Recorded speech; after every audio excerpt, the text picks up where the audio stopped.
Crime guns. So basically one of the things I really look at is getting violent criminals off the streets and getting the guns they use off the streets. So we've seized, in the 1 year I've been chief, we seized 1,300 guns, which is a 36% increase from what we did the year before. So to us, it's all about making our streets safer by reducing the number of guns on the street and taking criminals off the street. Shootings, we see a 30% decrease in shootings throughout the city. That's huge. Of course, we wanted to go higher, but every day is a challenge, but we're working together to make this happen. Homicide clearance rate. If you've heard me speak before, you heard me say that I can't solve every homicide. But what I can do is work to bring closure to the families and the friends and the loved ones of those who are murdered. So as you see here, we were 37% solve rate when I started, and we're up to an 84% solve rate, which is a great accomplishment by our homicide detectives. They're doing great work. One of the units I brought back was our patrol TAC units. They were disbanded a few years before I became chief, and I brought those units back. Their whole focus is focusing on violent crime. They are here to reduce criminals and take criminals off the street. As you can see, they've done a great job. They've made over 1,400 arrests. They've taken 425 crime guns off the street, and they're also doing other things. They've seized 160 stolen vehicles. Our Special Enforcement Division. These are our drug units. These are our fugitive squads. They've made almost 900 arrests in the last year. They target the worst of the worst, and they make a change in our community. And one of the changes I made with our drug units, before they were focused on pretty much any drug dealer that would deal with them and they could arrest. Now we're focused on violent criminals. It's all about the ones that are doing violence against each other, the gangs, anybody who's doing criminal activity or committing violent acts against another gang. I don't care if you're out there selling a couple dime bags of cannabis. If you're doing it in a violent way, we're targeting you. And that was a major change for us, and we've had great success doing that. Our training has changed substantially in the way we train our officers. Every year we go through active shooter training or active assailant training to make our officers better for that one day when some major shooting happens. We focus on de-escalation training, and we focus on crisis intervention training. 80% of this department is crisis intervention trained. That's a huge number. All of our patrol is crisis intervention trained. So it's a big number because we really need different ways to deal with people who are in mental crisis, and it works very well for us. And there's ways we need to talk to people and bring them down for the situation they're struggling with to make things safer for everybody. Recruiting. Recruiting for any police department is always a major challenge. As you can see, we've been somewhat successful. We've hired 133 new officers in the first year I've been in charge. It's a great accomplishment. What we fight with, of course, is attrition. We have a good retirement program, so as you can imagine, a lot of people change fields and go into different jobs and leave, but we're trying to overcome that, and we expect to have another big year of hiring. Our neighborhood patrol unit, their focus is community outreach and community relations. They've served over 15,000 residents throughout the year and attended over 131 neighborhood meetings. They also have a second job. They work proactive investigations. They've made almost 200 arrests and taken 24 crime guns off of our streets. So they're doing a great job. So community relations meeting, just like I touched on, we host meetings every quarter. And that's the one promise I made to the community. I would be out there every quarter hosting meetings throughout all 6 of our districts. We do that. We have our October meetings coming up. And that's one promise I'm always going to keep, because I think once you lose touch with the community, you've lost touch as a chief and as a police department. You need to have close relationships with the community to hear what they're saying. One of the things that came out of this meeting was in the Paramore meeting. They felt that they were underserved by the TAC units, because that's the one area of the city that does not have a TAC squad. So in our October budget, we added a TAC squad. The Paramore bike unit was responsible for handling the Paramore community, but one of their roles changed was at 10 o'clock at night on Fridays, Saturdays, Sundays, they go downtown to assist. So they were basically leaving the Paramore neighborhood policed by a specialized unit. So we added a TAC unit that will basically focus on the Paramore area, which should help out with the Paramore residents and make them feel a little safer. Now, the one thing I also do, I also try to attend many HOA meetings as I can. And we also, as a police department, we host neighborhood watch meetings. We've hosted 70 in the last year. So just like the city, OPD has to grow. So we looked at, in our new October budget, we added a number of different units that have a number of different roles. Of course, I just talked about Central TAC Squad, which will help out our Paramore residents, our School Resource Relief Squad. So what this does for us is 7 officers that basically will help out the SROs that are currently working. We have about 70 SROs, and this will be a relief squad. So if an SRO calls in sick right now, a patrol officer will have to go out there and take care of their school, which leaves one of our districts uncovered. This way we have officers who are coming in every day who can assist and basically fill in for the ones that call in sick. But on top of that, if no one calls in sick or very few call in sick, then they will help out our middle schools. Our middle schools have gotten to the point where they really need a second officer, and one officer at the middle school, he's usually calling for help. We run an off-duty program now to assist them. This will be an officer who's within our budget who will be there to assist them and help them out. We also added a special events unit, which is a SWAT unit, says right there. So as you can imagine, for every major event that we have in the city, just like the LSU, FSU game we just had, there's this large SWAT contingent that's there, and they handle those events. They handle from Come Out with Pride to all the parades in the city, to the major soccer games, major basketball games. They're present in every event. So for us, it was a no-brainer to add this unit and make it a full-time unit. So we basically have the officers there and not paying overtime, twice a week, 3 times a week. So it just helps us out really budget-wise and gives the officers time to basically get better at their skills, but also when they're not doing things, they will assist patrol and other units on the street and sort of be a backup to the police officers that are out there. And you see East Patrol, which is Lake Nona, 20 officers. So what we're doing there, over the next 3 years, we're going to be adding a South Patrol Division. So as I said, the city's growing. And what this will do for us, there'll be basically a division of officers, which is over 100 officers that are working. They'll basically be responsible for the Lee Vista, Lake Nona area going up to Osceola County. And that what it will do for everywhere else in the city, it makes all the other divisions smaller, so the response times will be reduced throughout the rest of the city, including that area there. If you look at the response time in that area, it's not as good as it should be. And one of the reasons for that, of course, is traffic. As anybody who's down in the Lake Nona area or Lee Vista area, traffic's very heavy. And we go to very rarely to calls that are blue lights and sirens, so most of the time we're driving normal in traffic. We're just like everybody else, sitting 3 and 4 times at a light. So having more officers down in the south end of the city will be beneficial to us and get a better response time down there. Communications Relief Squad, we're adding 8 employees there. So what was happening there, if someone called in sick in communications and you were getting ready to go home, they basically made somebody stay. And that wasn't fair to that employee who needs to go home and do whatever they're going to do with their time off. So we added an overlap relief squad that basically will come in a few hours before they're supposed to get off and overlap and cover them to make sure people get home on time. So that's a big assistance there. And with all these additions and some other things we're doing, that's going to take our authorized strength up to 984 officers. So we need to grow just like the city's growing, and we're going to keep doing that. So right now I want to talk a little bit about the shooting in Carver Shores. It's a very unfortunate incident. A 6-year-old girl lost her life. Her mother got shot and is still in the hospital recovering for absolutely no reason. This was a gang shooting. This is basically the 438 gang arguing with the Carver Shores boys, and they're basically doing it on social media on a live platform, sitting there arguing back and forth. Those guys get mad, jump in a car, go down there and do a drive-by shooting and go to the wrong house. So the person lost their life for absolutely no reason. Sitting there arguing about stupid stuff that doesn't matter to any of us and really shouldn't matter to them. They get mad at to go up there, grab guns, grab rifles to go shoot up a house. No need for that. That's ridiculous. That shouldn't happen, shouldn't have happened. The little 6-year-old girl should be out there playing with her friends and do what all 6-year-old girls do. That's a pointless crime, and it shouldn't have happened. As you can see, we're picking people up. It's an active investigation. We're working the investigation, and we'll take it wherever the leads take us. So, and as far as arresting people, as you all know, that's what we do. We're going to keep doing it. If you do violent crime, as you can see, we're going to solve it. We're going to solve the murders and bring justice for people. As far as Carver Shores as a whole, we are looking at ways to increase our presence in Carver Shores and make the neighborhood safer. I will say this, they had the shooting on Easter at the Poppy Park, where people lost their lives. We increased our presence there, and Carver Shores did go pretty quiet for a substantial amount of time. And as far as the community goes, I want to thank the community for helping us with solving this crime. I mean, they came forward. But I will say this, yes, the 6-year-old little girl lost her life, but there were a couple drive-by shootings before that in the neighborhood, which sort of like, I call it like a precursor that something's about to happen. We need help on those crimes too. Even though nobody gets shot, nobody gets hurt, we need their help and for them to call in. Because as you can imagine, when somebody does a drive-by on a house, they're not picking a random house. They know who they're shooting at, they know what they're getting ready to do.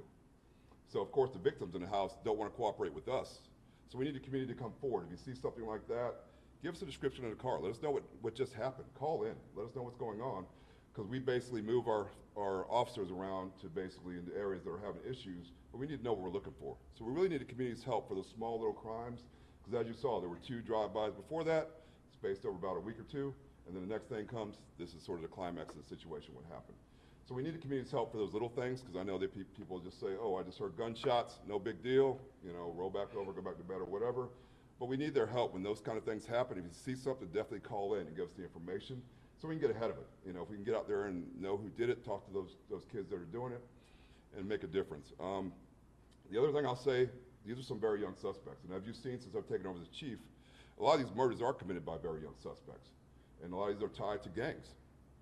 So we need to make some differences in these children's lives and give them other outlets. I mean, we can't do it alone. Of course, we have our Junior Reserve program. We run it at a few of the high schools. We run it at Jones High School. We run it at Lake Nona. We have another program at Boone High School.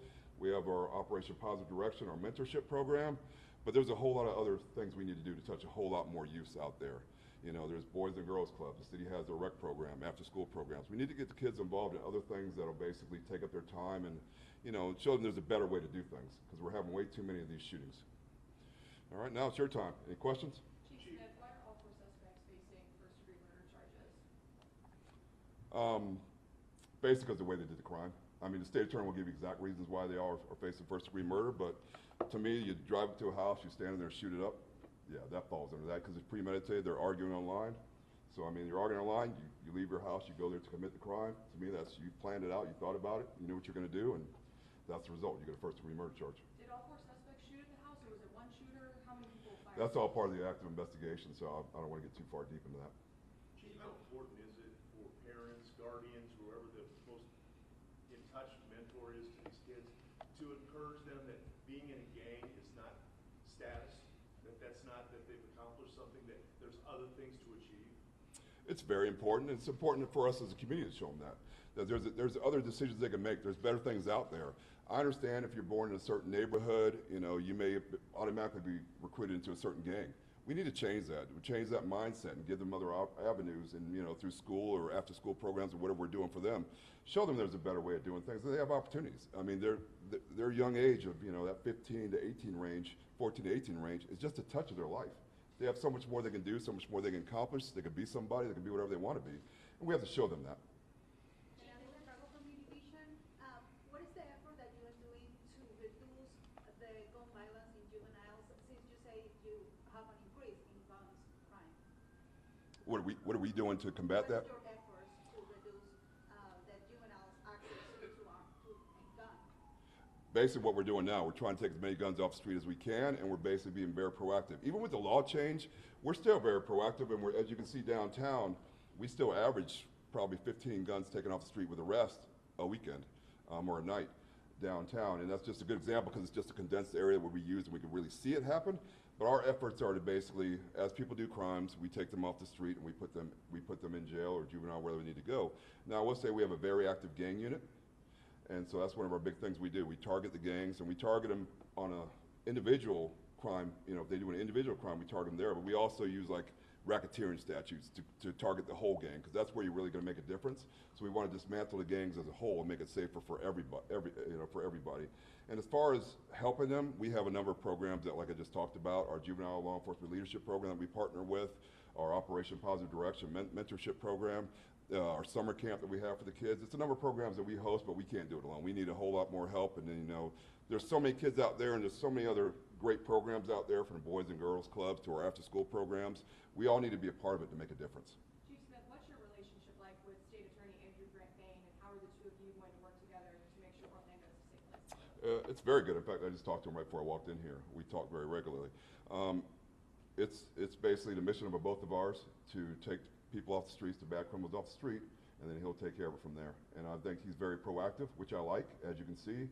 We've had meetings with him since this murder happened, and he's very proactive in wanting to see people who, you know, see justice served in a lot of different ways. One of the biggest things for me, it's just a lot easier when somebody's proactive and trying to help me and be there for me to assist us in our efforts, and know that, hey, I saw you arrested this person for this kind of crime. What do you need from us? It just makes it a lot easier, and from my view, just knowing that there's going to be some sort of prosecution at the end in the criminal justice system is very rewarding. What's your Chief, when message it comes to to kids? seeing these social media posts, and even with this group, they're talking about setting each other up for things like that, showing the guns, what can you guys do in terms of actions, but also limitations when it comes to these conversations before some of these events happen? There's a lot of limitations for us as it comes with these discussions that these gangs have, and as I said, they use live platforms. So it's not like they're just posting, here, look at my guns on this thing, and we go look at it later and be like, oh, this guy's got a lot of guns. A lot of it is live platforms where they're arguing with each other, and unless somebody lets us know, like inside the little closed conversation, that something's about to happen, we have no idea. And that's why we need people to reach out to us and let us know. Maybe that one kid who's sort of on the outskirts who's watching all this says, oh, this is going to be bad. They're going to go shoot up this neighborhood. Let me let somebody know. That's what we need. Because unfortunately, with technology the way it is, our technology gets better, but their technology gets better 10 times faster than ours do. You know, once they realize, oh, they're looking at us on this platform, let's go over to this platform over here. So it's always change. It makes it very difficult for us to do our job, stay on top of it. Are any of these four suspects, or any of them already on your radar? Recently, I know some did have some arrests this year already for theft and burglaries and gun charges. I'd say that they have a history, and some of it we've actually arrested before, unfortunately. But that word goes to, you know, the way I look at it is this. I'm all about diversion programs. I'm all about helping our youth and making them, you know, helping them make the right decisions. But once they pick up a gun, then they've crossed the line and it's too far down the track. So I think it's important for us as a police department, as a community, to reach out to the youth and make a difference with the youth.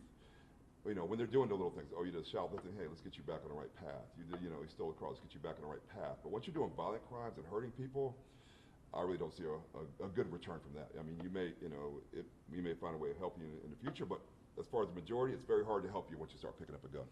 Chief, it's great that you're having so many community meetings. Over in Sanford, years ago, the chief would actually go door to door to improve relations. Would you consider that, doing that in Carver Shores? You know how big the city is? Oh, you're just saying in Carver Shores. Yeah, okay. I was gonna say, I thought you were gonna have me walk around the whole city. I was like, come on now. Yeah, what we do is to make it easier and make it easier on the residents so I can see the most number of residents. We have Carver Shores specific meetings, and they actually have a homeowners meeting that I've been to a few times, specifically for the Carver Shores residents. And I do get a feel for them. But one thing I do is I ride with patrol officers a lot. So when they check out in Carver Shores, I go there and I stand there and I talk to the residents. They're sitting on the porch. I go over there and have a conversation with them, things like that. Because it just feels like I get more, I say, bang for my buck. When somebody's already out and they see me coming, then coldly, I mean, think about it. I knock on your door, you're probably not going to answer the door. You know, so it's just one of those kind of things. I try and see as many people as possible, and especially in neighborhoods that are challenging for us. So those are the kind of things we do to try and get the word out. And, you know, once it gets to a point, we may have a specific meeting, but I think I already have a Carver Shores meeting come up in the next week or two.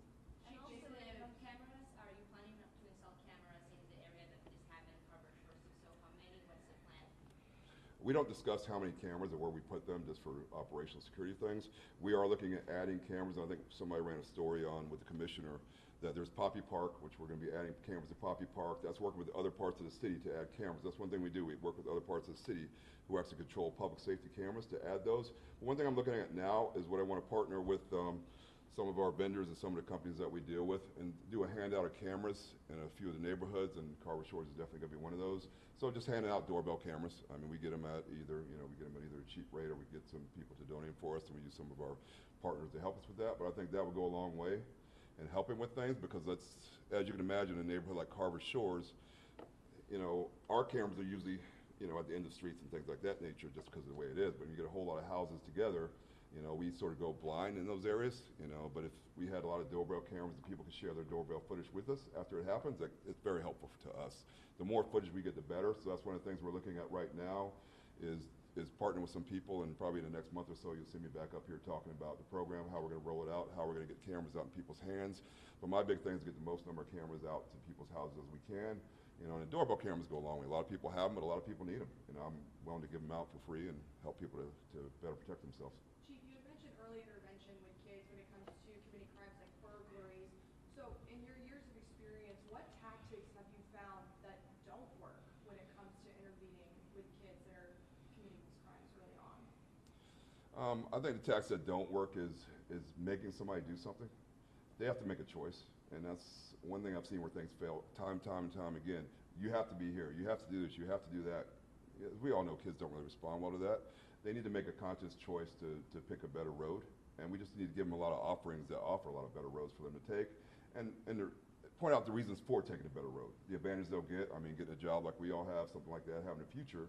There's things to point out to. Let them see what their future can be. You know, I think it's one of the most important things in getting out to the public and doing that is giving them opportunities and showing them opportunities. How are these kids getting their hands on guns? Where are they coming from? Most guns are, and I think most of you heard me say this before, most guns are stolen.